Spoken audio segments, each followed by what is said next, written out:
एक जो काफी बड़ा दबाव है एमएसएमई के ऊपर, और एमएसएमई की जिम्मेदारी उसे अपने एम्प्लॉय की सैलरी देनी चाहिए।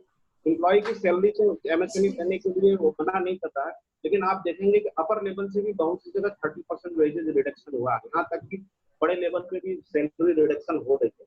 ऐसे में एमएसएमई के लिए रेवेन्यू जीरो है कोरोना के टाइम में, और कोरोना के बाद भी सेल उतनी तेजी से बढ़ने नहीं वाला है, तो सैलरी देना एक बड़ा चैलेंज आने वाला है। अगर सैलरी में कुछ वेज सब्सिडी के रूप में सरकार सोच सकती है, जैसे पश्चिम के देशों में भी वेज सब्सिडी दिया जाता है, कुछ सपोर्ट सरकार दे सकती है। फिलहाल जो सरकार पीएफ के कंट्रीब्यूशन के रूप में सपोर्ट दे रही है, अगर उसको एक्सटेंड कर सकती है, तो जो कोविड-19 के बाद लार्जर स्केल के एम्प्लॉइयों को सपोर्ट देने वाली बात है, इससे एम्प्लॉय को भी बेनिफिट मिलेगा और इंडस्ट्री को भी बेनिफिट मिलेगा। तीसरा जो है एमएसएमई को जो सबसे बड़ी समस्या आ रही थी भी और है भी और आएगी भी, जब ये कोरोना खत्म होगा, उनको रिसीवेबल का कलेक्शन बड़ा प्रॉब्लम है, और उनके इनवाइस बेस्ड जो डिस्काउंटिंग की फैसिलिटी है, बहुत सारे एमएसएमई इस फैसिलिटी को अवेल नहीं कर पाते, क्योंकि मेट्रो में तो इनवाइस डिस्काउंटिंग, एलसी, ये बीजी, ये सब फैसिलिटी तो है, लेकिन जो टीयर 1, टीयर 2, टीयर 3, टीयर 4 के सिटी है या टाउन है, उनको बहुत सारी चीजें जो है, जो इनवाइस डिस्काउंटिंग है या जो बैंकिंग के बहुत सारे प्रोडक्ट, उनको आइडिया नहीं। अगर हम एमएसएमई को सारे प्रोडक्ट की जानकारी है कैंपेन के द्वारा दें, आपको जो है फाइनेंशियल प्रोडक्ट आपको क्या क्या मिल सकता है, आप अपने रिसीवेबल पे कैसे फंडिंग ले सकते हैं, एनएसआईसी के रोल को आप कैसे इस्तेमाल कर सकते हैं, जितने भी नए नए फंड के तरीके हैं, आप उनके बारे में अगर हम उनको बताएं, तो जो सबसे बड़ी समस्या है उनको फाइनेंस की और जो रिसीवेबल के कलेक्शन की, वो उनकी समस्या जो है वो हल हो जाएगी। दूसरा जो उनको सबसे बड़ा प्रॉब्लम होता है कि बैंक के लोन उनको एक्सटेंड नहीं होते, एनबीएफसी उनको लोन एक्सटेंड नहीं करती है, उनका जो एलिजिबिलिटी क्राइटेरिया है बड़ा स्ट्रिंजेंट होता है, और वो कोलेटरल सिक्योरिटी, भले ही सरकार नीति बना दे कि कोलेटरल सिक्योरिटी नहीं लेना है, लेकिन बैंक हमेशा इंसिस्ट करते हैं, यहाँ तक कि देखा गया कि मुद्रा लोन बैंक इंसिस्ट करते हैं कि कोलेटरल सिक्योरिटी दिया जाए। और क्रेडिट गारंटी भी जो है, क्रेडिट गारंटी के केस में जो सीजीपीएमएस गवर्नमेंट का स्कीम है, इसमें क्रेडिट गारंटी है, गवर्नमेंट जो क्रेडिट की गारंटी देती है, ऐसे केस में भी वो जो है वो बोलते हैं कि नहीं, मुझे जो सिक्योरिटी चाहिए। तो ये जो समस्या है इजी फाइनेंसिंग, ये भी बहुत बड़ी समस्या एमएसएमई के पास है, इसलिए एमएसएमई हमेशा स्ट्रगल करता रहता है। तो अगर गवर्नमेंट एमएसएमई डिपार्टमेंट हमारा फ्रंट लीडर बन के आरबीआई से और संबंधित बैंकों से ये बात करता है कि जो भी फाइनेंस की कंडीशन है या जो आरबीआई की पॉलिसी है प्रायोरिटी सेक्टर लेंडिंग या एमएसएमई की लेंडिंग, उसको फुलफिल किया जाए, और जो भी समस्या इसके लिए एमएसएमई डिपार्टमेंट और आरबीआई की कंसल्टेशन नोडल ऑफिसर तक अपॉइंट किया जाए। क्योंकि हमने देखा कई बार जब एमएसएमई अपना एक डेलीगेशन बना के स्टेट में एमएसएमई मिनिस्टर से या एमएसएमई की प्रिंसिपल सेक्रेटरी से मिलते हैं, तो एक्शन को दिखाते हैं, वो बोलते हैं कि आप डेटा लाइए, we will monitor and we will get it paid, लेकिन उनके पास बहुत सारे प्रायोरिटी सेक्टर के ऑलरेडी काम होते हैं, और प्रायोरिटी सेक्टर के ऑलरेडी काम में ये पेमेंट भी उसमें लिस्ट में जुड़ जाता है, तो उसका फोकस नहीं दे पाते। दूसरा क्या है कि पेमेंट जो रुका हुआ है उसमें बहुत सारी लाल फीताशाही, या बोल सकते हैं नीचे लेवल पे भी बहुत सारे ऐसे पॉइंट्स जोड़ दिए जाते हैं कि payment at the end of the day वो स्टक ही रहता है। अगर हम इसके लिए एमएसएमई डिपार्टमेंट, आरबीआई की कंसल्टेशन एक नोडल ऑफिसर या डिपार्टमेंट के कंसल्टेशन से एक नोडल ऑफिसर अपॉइंट करता है, वो नोडल ऑफिसर के थ्रू क्या आरबीआई की जितने भी बैंकिंग की स्कीम है या फंडिंग या फाइनेंसिंग की स्कीम है, वो आरबीआई की स्कीम जो है एमएसएमई अवेल कर सकता है, और वहाँ पे जो है बैंक जो है वो बदमाशी नहीं कर सकता है। एक जो है nodal officer for funding performance, या जो भी आरबीआई ने ये रिलीफ पैकेज लाया है, जिसमें बोला गया था कि 3 महीने का मॉरेटोरियम देना है, 3 महीने का ईएमआई का हम एक्सटेंशन देना चाहते हैं या इंटरेस्ट का एक्सटेंशन देना चाहते हैं, इसको भी जो है बैंक जो है इम्प्लीमेंट नहीं कर रही है, और अपने हिसाब से इंटरप्रेट करके पर्सनल लेवल पे उन्होंने अपनी टीम को लगा दिया, और लोग हमेशा एमएसएमई को फोन करके बोल रहे हैं कि आप ईएमआई भरिए। तो सरकार की मंशा है, आरबीआई की मंशा है, उन्होंने पॉलिसी लाई है, लेकिन इम्प्लीमेंटेशन में बैंक आके बीच में खड़ा हो जाता है। तो इसके इम्प्लीमेंटेशन के लिए जो है एमएसएमई डिपार्टमेंट और आरबीआई की कंसल्टेंसी से एक नोडल ऑफिसर ये भी इंश्योर करे कि जो ऑलरेडी स्कीम है उसकी फंडिंग तो हो ही रही है, लेकिन जो आरबीआई रिलीफ पैकेज, कोविड-19 पैकेज जो अभी आरबीआई ने रिलीज किया है, वो कोविड-19 पैकेज इम्प्लीमेंट हो लो लेवल पे, नीचे लेवल तक एमएसएमई तक पहुंचे, क्योंकि सरकार ने 3,74,000 करोड़ का पैकेज दिया है, और ये पैसा आके बैंकों के पास अटका है, ये बैंकों से बहुत कम मात्रा में जो है यूनिट को जा रहा है, वो एग्जिस्टिंग जो सैंक्शन लोन है उसी पे 10% का टॉपअप देके वो अपने आप को संतृप्त कर रहे हैं। इसकी इंश्योरिटी जो है एमएसएमई अगर लीडरशिप देके कराती है तो एक बहुत बड़ी राहत है। दूसरा क्या है कि एमएसएमई में जो डेट उठाया हुआ है एनबीएफसी से या बैंकों से, उसका already high rate of interest है, 14 से 15% है। कई जगह तो एनबीएफसी में 16%, 18% इंटरेस्ट है। ऐसे संकट के समय में जब एमएसएमई का रेवेन्यू मीटर जीरो है, बहुत कम है, एसेंशियल आइटम को छोड़कर नॉन एसेंशियल आइटम में जीरो है, पोस्ट कोविड-19 में भी रेवेन्यू मीटर स्लो रहने वाला है। लेकिन बैंकों के मीटर, जो बैंकों का इनकम मीटर है, वो सेम स्पीड से आगे बढ़ रहा है। उनसे ये बोला जाना चाहिए कि आपका जो इंटरेस्ट रेट है उसको थोड़ा रिजनेबल लाओ, 12% की कैटेगरी में लाओ। जो आप एनपीए डिक्लेयर करते हो, एनपीए को 31 दिसंबर तक की क्लासिफिकेशन क्राइटेरिया फिट करो। जो आप सिविल का डेटा तैयार करते हो, ये 3 महीने के मॉनिटरिंग के बाद ही एमएसएमई परेशान रहने वाले हैं, क्योंकि हो सकता है कुछ ईएमआई बाउंस हो सकता है कुछ इंटरेस्ट को ना पेमेंट कर पाए। तो सिविल का डेटा भी आप रिपोर्ट ना करो, क्योंकि क्या होता है कि एक बार सिविल का डेटा रिपोर्ट हो जाता है, जबकि सिविल खराब होने का जेन्युइन रीजन आज के समय, क्योंकि कोविड-19 का इफेक्ट ऐसा नहीं है कि हम लॉकडाउन खत्म हुआ और कोविड-19 का इफेक्ट खत्म हो गया, कंज्यूमर बिहेवियर चेंज नहीं होने वाला। ऐसे में सिविल रिपोर्टिंग को भी उनको रिक्वेस्ट भेजा है एमएसएमई की तरफ से कि सिविल की रिपोर्टिंग भी जो है वो 31 दिसंबर 2020 से मार्च 2021 तक जो है सबूत करें। जो मॉनिटरिंग का पीरियड है उसको भी बढ़ा के दिसंबर 2021 से मार्च 2021 तक करें। अगर ऐसा करते हैं तो एमएसएमई को बेनिफिट मिलता है। एक और बड़ी समस्या एमएसएमई के सामने है कि इनके पेमेंट बड़े अटके हुए हैं। इनका पेमेंट लार्ज इंटरप्राइजेस के पास तो अटका ही हुआ है, गवर्नमेंट के पास भी बड़ा पेमेंट अटका है। और इसके लिए गवर्नमेंट क्या कर सकती है, एक तो एस्केलेशन मैट्रिक्स डिजाइन कर सकती है। अगर कोई भी पेमेंट गवर्नमेंट के पास है या पीएसयू के पास है, अगर 3 महीने से ज्यादा अटका हुआ है, 3 महीने से ज्यादा अटका है, तो ये ग्रेड 1 ऑफिसर, ग्रेड 2 ऑफिसर से ग्रेड 1 ऑफिसर के पास जाएगा। अगर ये 6 महीने से ज्यादा आउटस्टैंडिंग ओवरड्यू हो गई है तो सीधे आईएएस लेवल के अधिकारी के पास जाएगा। और अगर 6 महीने से बाद, 1 साल के बाद भी आगे हो जाती है तो प्रिंसिपल सेक्रेटरी फर्स्ट मॉनिटरिंग के पास जाएगा। और इसको ऊपर अगर चली जाती है तो इस पे विशेष तवज्जो दिया जाएगा। तो ये जो गवर्नमेंट है, एमएसएमई डिपार्टमेंट एक एक्सप्लेनेशन मैट्रिक्स बना सकती है, ताकि ओवरड्यू पेमेंट जो गवर्नमेंट के डिफरेंट डिपार्टमेंट में पेंडिंग है उसकी मॉनिटरिंग होती है। और इसको करने के लिए एमएसएमई डिपार्टमेंट एक नोडल ऑफिसर को अपॉइंट कर सकती है, जो सिर्फ जो पेमेंट स्टफ है गवर्नमेंट डिपार्टमेंट में पीएसयू उसकी मॉनिटरिंग करें। दूसरी बात, एक बड़ा अच्छा सुझाव आया हमारे, जब हम लोग सीमा का बुकलेट तैयार कर रहे थे, कि नोडल ऑफिसर के साथ साथ बैंकों की रिसीवेबल की रिकवरी के लिए डीआरटी है। बैंक का पैसा अगर हमारे पास बाकी रह जाता है तो बैंकों के पास एक डीआरटी है, लेकिन हमारे पास इस तरह का कोई ट्रिब्यूनल नहीं है। तो क्यों ना हम लोग पेमेंट रिकवरी ट्रिब्यूनल की एमएसएमई स्थापना करें। अगर कोई भी पेमेंट अनजस्ट तरीके से डिपार्टमेंट में साल भर से अधिक अटका हुआ है और वो जेन्युइन पेमेंट है, उसके ऊपर कोई लिटिगेशन नहीं है, तो जो जिसका पेमेंट बाकी है वो पीआरटी में ऑप्शनल जाके पीआरटी में उसकी अपील फाइल कर सकता है।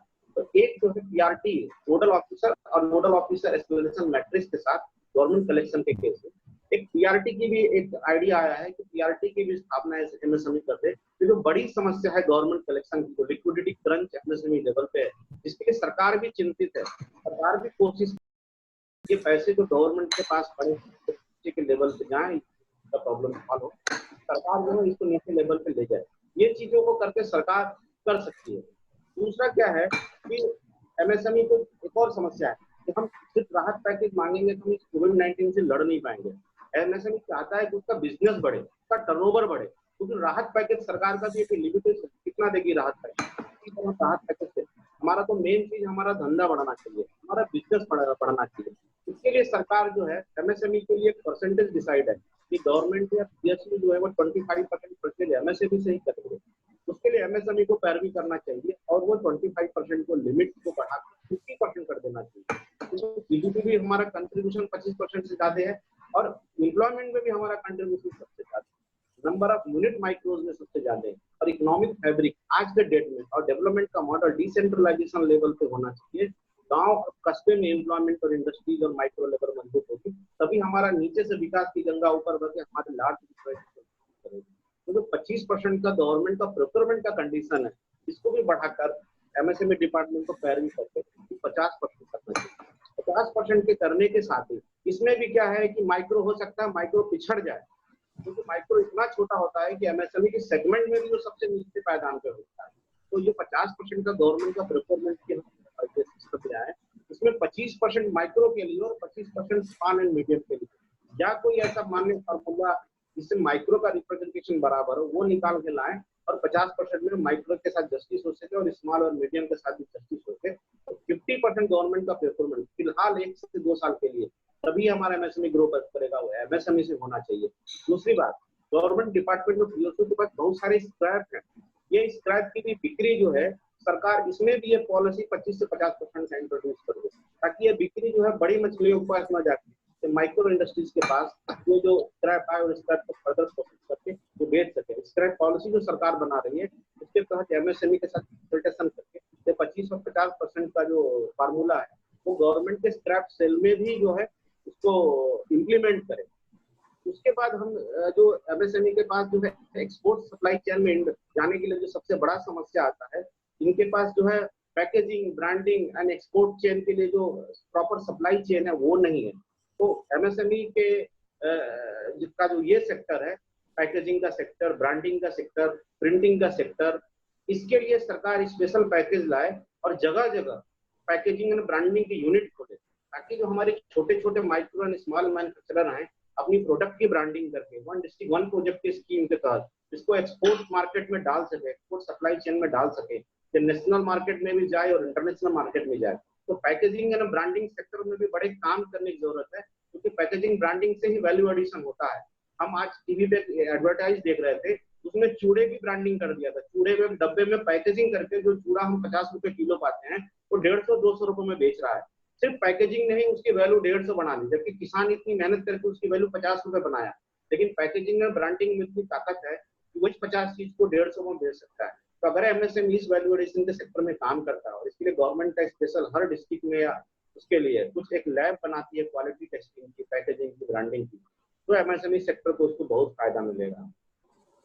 दूसरा जो ये हमारा इकोसिस्टम है, इकोसिस्टम में कार्गो पोर्ट है, रेलवे का पोर्ट है, वाटरवेज है, ये सारी चीजें हैं, समुद्री पोर्ट है, इसके साथ हमारे माइक्रो को इंटीग्रेट करें। माइक्रो को इंटीग्रेट करने के लिए लोकल लेवल पे जो सप्लाई चेन पार्टनर हैं, जैसे छोटे छोटे ट्रक हैं, टेम्पो हैं, ये संख्या बढ़ेगी उतना गुड्स का मूवमेंट बढ़ेगा। लोकल वेयर हाउस के पास गुड्स जाएंगी, कोल्ड चेन, कोल्ड स्टोरेज का चेन या कूल कैप की फंडिंग जो पेरिसेबल आइटम को कलेक्ट करके कोल्ड स्टोरेज तक पहुंचाएगी। इस लेवल पे एक्टिविटीज बढ़ाना है तो हमको सप्लाई चेन का जो सबसे लेग पार्टनर होता है, सबसे अंतिम पार्टनर होता है, इसकी फंडिंग सुनिश्चित करनी पड़ेगी। जितना ज्यादा हमारा ट्रांसपोर्ट व्हीकल होगा, उतने ज्यादा हमारा सेल्फ एम्प्लॉयमेंट जनरेट होगा, उतना ज्यादा हमारा सर्विस प्रोवाइडर जो है वो रहेगा और वो सर्विस प्रोवाइडर से हमारा एम्प्लॉयमेंट भी बढ़ेगा। इस लेवल पे हमको जो है मेहनत करना पड़ेगा। दूसरा, एमएसएमई के पास एक और समस्या आती है, वो स्किल मैन पावर नहीं रख सकता है क्योंकि बड़ा कॉस्टली होता है। तो शेयर ऑफ स्किल के लिए वो यूज कर सकता है, आउटसोर्सिंग मॉडल पे जा सकता है और स्किल को शेयर कर सकता है। इसके लिए भी सरकार कोई स्पेशल पैकेज लाए तो ज्यादा अच्छा है।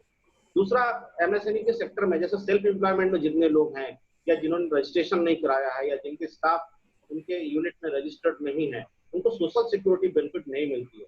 सरकार को इस पर कमेटी बनानी चाहिए कि जो माइक्रो का सेगमेंट है या स्मॉल कैटेगरी वाले जो इंडस्ट्रीज है तो सोशल सिक्योरिटी के एडमिट में नहीं आ पा रहे हैं, उनको हम कैसे सोशल सिक्योरिटी के एम्बिट में लाएं, कैसे हम जो है उनको हम बहुत सारी बेनिफिट एक्सटेंड कर पाए। सेल्फ एम्प्लॉयमेंट के केस में खास करके, क्योंकि वो गांव और कस्बों के लेवल पे फैले हुए हैं, वो सोशल सिक्योरिटी, क्योंकि जब तक वो मैपिंग और रजिस्ट्रेशन में आएंगे नहीं, ऐसे कोरोना के टाइम पे भी हम अगर बेनिफिट देना भी चाहेंगे तो हम कैसे ट्रांसफर करेंगे, क्योंकि रजिस्टर्ड नहीं है। तो उनको कैसे सोशल सिक्योरिटी पहुंचाया जाए, इस पे जो है सरकार जो है इस पे विचार कर सकती है। नई नई टेक्नोलॉजी में उनको कैसे एक्सेस दिया जाए, इसके लिए सरकार जो है चिंतन और मंथन कर सकती है। जितने भी टैक्स के कंप्लायंस हैं वो ऑलरेडी सरकार ने 30 जून महीने किए थे, कल ऐसा नहीं हुआ है, सितंबर महीने किए थे। मेरी इच्छा है कि अगर एमएसएमई के सारे कंप्लायंस की चिंता दिसंबर तक कर दिया जाए तो वो फ्री दिमाग से धंधे को फोकस करके अपना बिजनेस बढ़ाएंगे। जो भी टैक्स कलेक्ट होगा उसमें जीएसटी का हिस्सा जो है सरकार को देने में गुरेज नहीं रखते। दूसरा जो चीज एक इम्पोर्टेंट है, एमएसएमई में थोड़ा एक डिस्क्रिमिनेशन हो जाता है, क्योंकि गवर्नमेंट ने जो इनकम टैक्स का रेट कॉर्पोरेट के लिए अनाउंस किया है मैन्युफैक्चरिंग सेक्टर के लिए वो 15% है। तो तो अगर कोई एमएसएमई कॉर्पोरेट फॉर्म में है उसको 15% इनकम टैक्स लगता है, लेकिन अगर नॉन कॉर्पोरेट फॉर्म में कोई एमएसएमई है तो उसको 30% इनकम टैक्स देना पड़ता है। सिर्फ फॉर्म ऑफ कॉर्पोरेशन मतलब कंपनी और नॉन कंपनी से उसको 15% एक्स्ट्रा टैक्स लगता है। अगर एमएसएमई पैरवी करे कि जैसे हम एमएसएमई के ही ग्रुप में कॉर्पोरेट एमएसएमई को 15% इनकम टैक्स लगाते हैं, तो नॉन कॉर्पोरेट एमएसएमई है, पार्टनरशिप फॉर्म है या एंटरप्रेन्योर है या प्रोप्राइटरशिप है, अगर वो मैन्युफैक्चरिंग सेक्टर में है उससे 20% इनकम टैक्स लिया जाए, क्योंकि सिर्फ फॉर्म चेंज होने से किसी को 15 और किसी को 30 न लगाया जाए, थोड़ा डिस्क्रिमिनेशन होता है। तो पार्टनरशिप फॉर्म और प्रोप्राइटरशिप का जो इनकम टैक्स का रेट है उसको थोड़ा सा जस्टिफाइड किया जाए और in line with companies income tax किया जाए, ये जो है काफी अच्छा होगा। दूसरा, बहुत सी लिक्विड की जो समस्याएं हैं ऑलरेडी फंडिंग और उससे हमने गवर्नमेंट कलेक्शन से बताया कवर हो सकती है, लेकिन बहुत सारे लीज होल्ड प्रॉपर्टी हैं जो पड़े हुए हैं यूनिट्स के पास, लेकिन इसको फ्री होल्ड नहीं करा पाते। अगर इसको फ्री होल्ड करा दिया जाए तो इनकी बहुत सारी समस्याओं का हल हो सकता है। ये सारे सोल्यूशन है जो पहले से भी चले आ रहे थे, लेकिन कोरोना के समय में भाव इतना बढ़ गया है, इस इलाज की तत्काल आवश्यकता है, जिसको हमने लिस्टिंग किया है और लिस्टिंग करके सर को हमने दिया भी है, बुकलेट फॉर्म में दिया, और आज इस फोरम से हम आपको सूचित कर रहे हैं। तो ये हमारी तरफ से एक सबमिशन था। हम आशा करते हैं कि सर को ये सबमिशन पहुंच जाएगा और अच्छे से इसको स्टडी करके इस पर ध्यान देंगे, जो भी संभव और सक्षम कार्रवाई होगी इस पे करेंगे। धन्यवाद हरजिंदर। नमस्कार। मैं अब ई बुक लॉन्च करता हूँ सर, फटाफट करिए, 5 बजे प्रोग्राम है। जी सर, ये ई बुक है सर, ये ई बुक हमने लॉन्च किया है।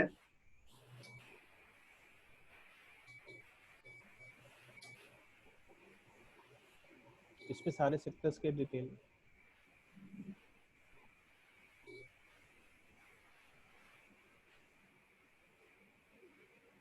इसमें हर इंडस्ट्रीज के हमने डिटेल स्टडी करके 12-13 इंडस्ट्री का सब प्रॉब्लम सॉल्यूशन की पॉलिसी रिकमेंडेशन सब हमने दिया हुआ है। ये बुक अभी हम ईमेल के माध्यम से माननीय मंत्री जी को दे देंगे। ठीक है। अब हम ये जो क्वेरीज हैं इंडस्ट्रीज की वो कवर करते हैं। हरजिंदर जी जल्दी हम क्वेरीज कवर कर लेते हैं, फिर माननीय मंत्री जी का उद्बोधन सुनेंगे। पहला तो हमने बता दिया माइक्रो सेगमेंट की तरफ से जो उनका रजिस्ट्रेशन कैंपेन चलाया जाना चाहिए। दूसरा जो है वो क्वेश्चन,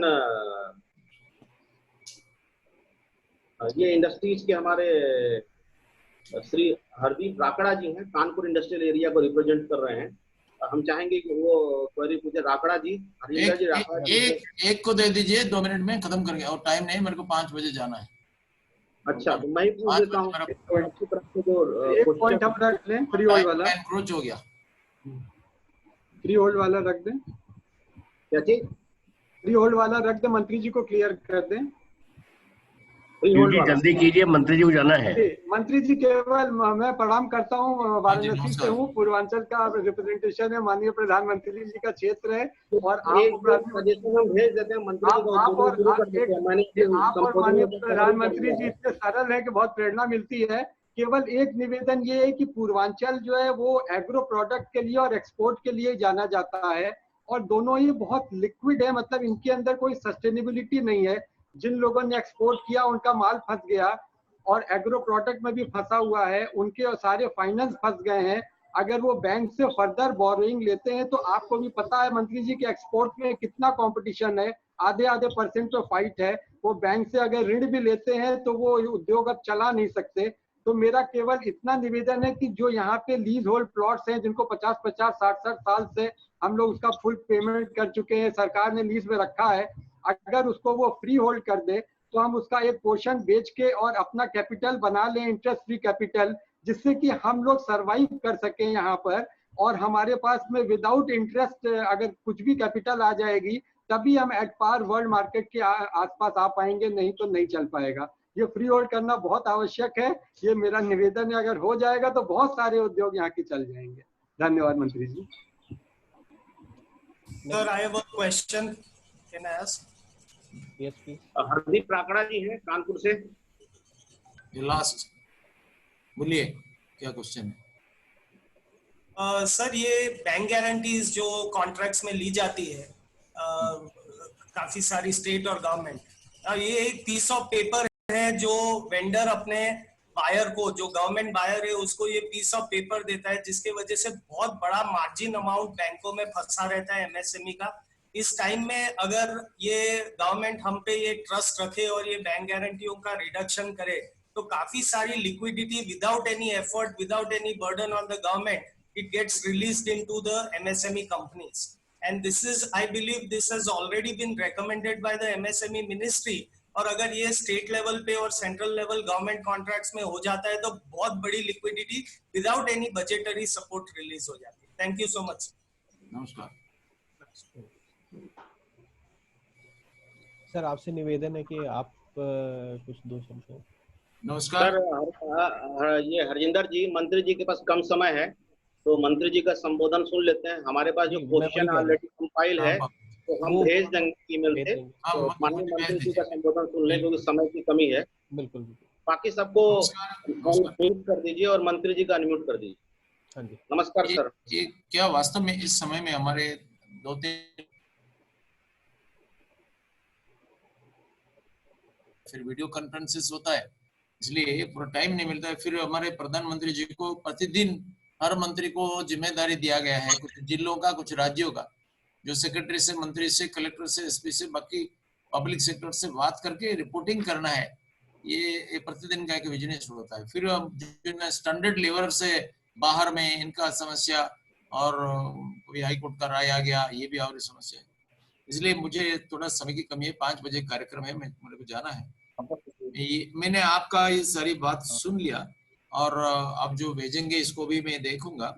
ये सच है कि माइक्रो इंडस्ट्री का स्थिति बहुत उत्साहजनक नहीं है, और इस कोरोना के कारण सब प्रकार का इंडस्ट्री का स्थिति भी खराब हो गया है।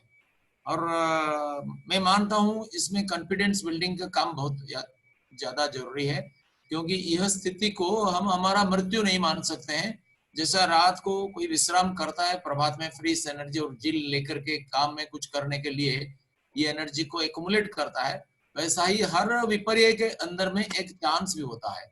और जो पुरुषार्थी आदमी है वो प्रॉब्लम को अपॉर्चुनिटी में रूपांतरित कर सकता है, और जो कर्मकुंठ है वो अपॉर्चुनिटी को भी प्रॉब्लम में परिणत कर सकता है। इसलिए हमको इसमें भी अपॉर्चुनिटी को ढूंढना होगा। और इस स्थिति में आज जहां लेबरर्स लोग बाहर से आ गए हैं, वहां पर इकोनॉमिक प्रेशर आया है, रोजगार बंद हो गया है, और एमएसएमई के पास लेबर को पेमेंट करने के लिए पैसा नहीं है, कैपिटल इन्वेस्टमेंट करने के लिए पैसा नहीं है, इनको एडिशनल कैपिटल भी चाहिए।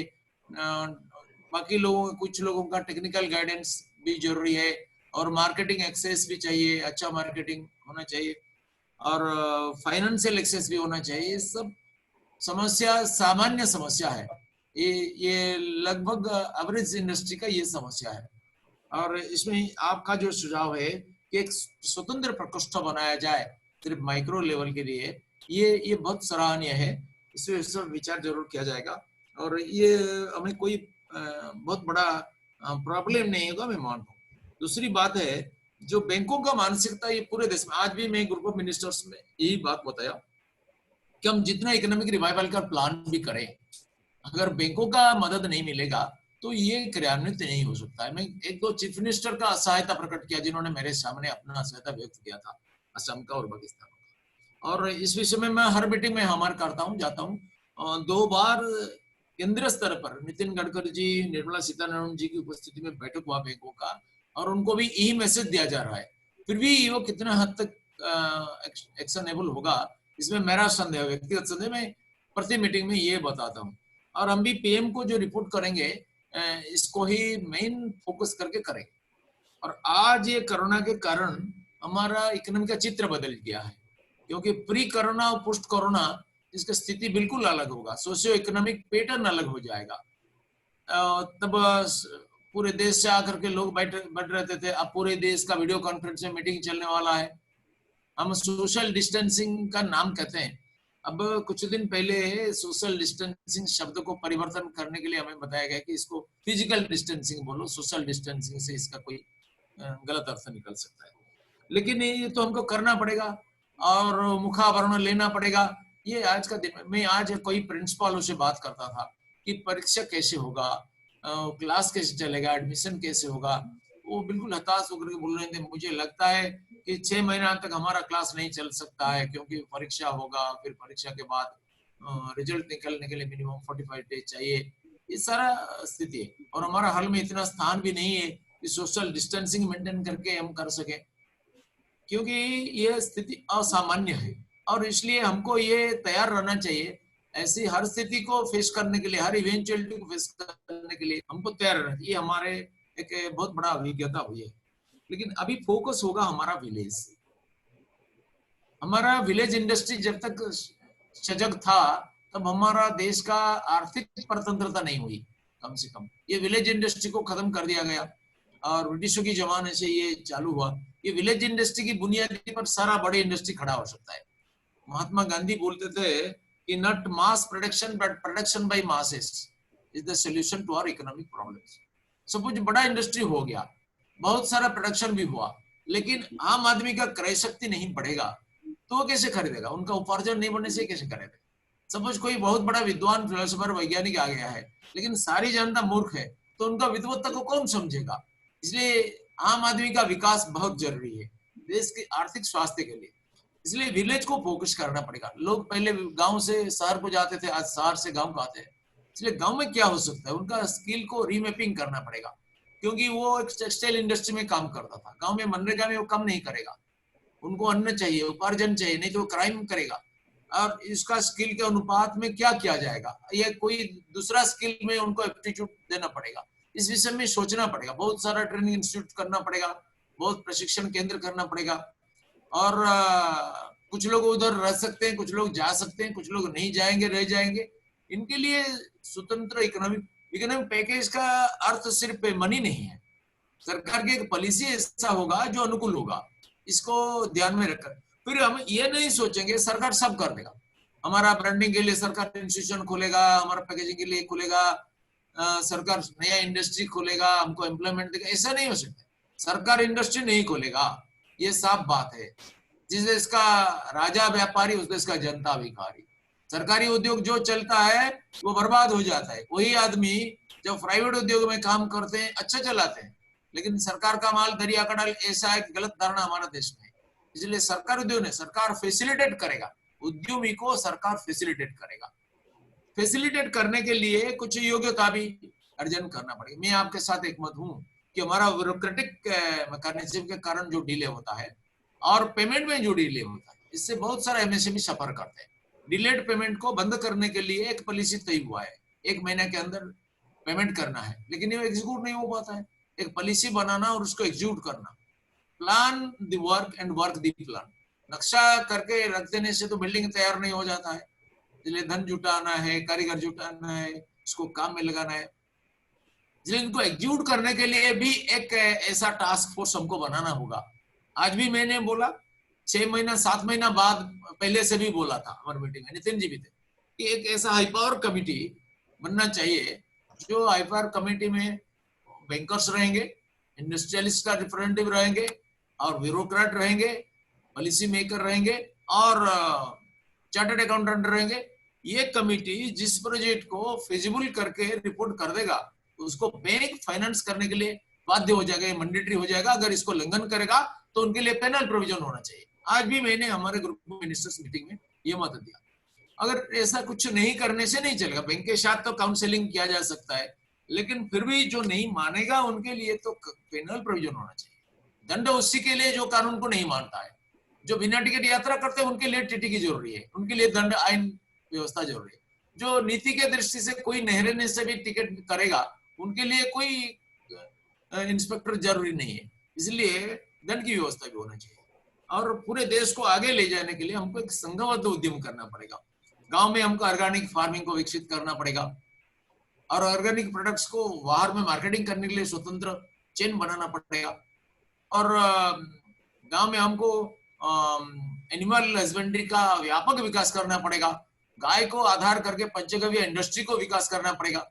देखिए रामदेव बाबा का इंडस्ट्री हो, कानपुर गौशाला हो, नागपुर गौशाला हो, कितना हम क्या करते हैं। इसको ग्राम आधारित अर्थनीति का विकास के लिए एक बहुत बड़ा उपकरण हम मान सकते हैं। और कंप्लीट इरिगेशन करना पड़ेगा। जितना हमारा वाटर रिसोर्सेस को उसको वेस्ट नहीं होने देना चाहिए। इंच इंच भूमि को इरिगेशन करना चाहिए। एग्रीकल्चर और एग्रो वेस्ट इंडस्ट्री और एग्री बिजनेस दोनों के मैं अलग मानता हूँ। एग्रो बेस्ड इंडस्ट्री अलग है और एग्रो बिजनेस अलग है। जैसे कि हम धान निकलता है, धान का जो राइस ब्रांड निकलता है राइस मिल से, इससे ऑयल बनता है। और एग्रीकल्चर में जो उपकरण होता है खेती के लिए, ये सारा उपकरण का प्रोडक्शन एक बात हो सकता है जो लो कस्ट उपकरण होते हैं। और हमको कैसा कस्ट रिडक्शन करना पड़ेगा। अगर हम ऑर्गेनिक फार्मिंग करेंगे तो किसान का कस्ट रिडक्शन हो जाएगा, क्योंकि वो पेस्टिसाइड नहीं खरीदेगा, गोमूत्र से नीम से वगैरह से हो जाएगा, अपने घर में तैयार कर सकता है, गांव में कोऑपरेटिव करके कर सकता है।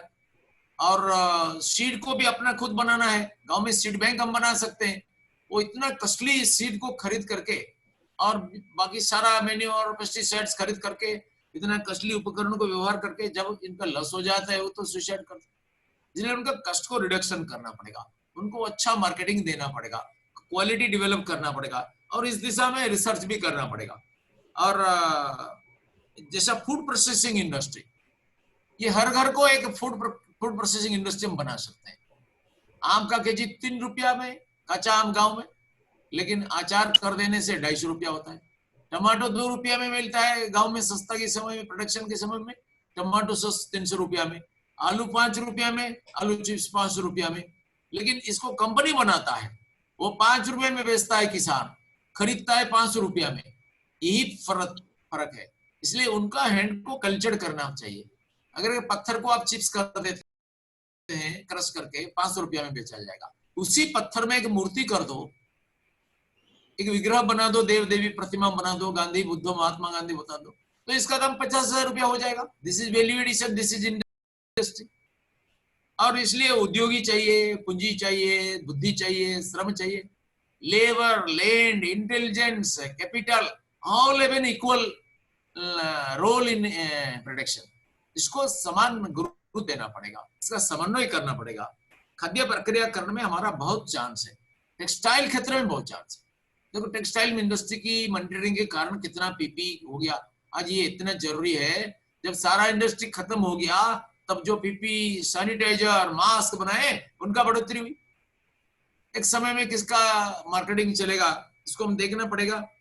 और कंस्ट्रक्शन ऑफ रोड्स, बिल्डिंग्स, इसमें काफी लोगों को तुरंत एंगेजमेंट किया जाएगा। मनरेगा इसमें काफी लोगों को देखना, बाकी ऐसे होते होते कुछ समय लगेगा।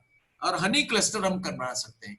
गांव में हम हनी बी कीपिंग करने से किसानों को अच्छा रोजगार मिलेगा और हमारा खेती का उपज भी बढ़ जाएगा। रूरल इंडस्ट्री और ट्रेडिशनल इंडस्ट्री को हमको प्रमोट करना पड़ेगा। हमारा जो गांव में जो ट्रेडिशनल इंडस्ट्रीज है, कई एक्सपोर्टाइज है, हमारे गांव में महिला लोग भी एक्सपोर्टाइज है, लेकिन उनको कोई नहीं जानता है। उनको एक ग्लोबल प्लेटफॉर्म पर ला करके इनका एक्सपर्टाइज को अगर शेयर करेंगे तो विश्व में इनका समादर बढ़ेगा, मार्केटिंग अच्छा होगा।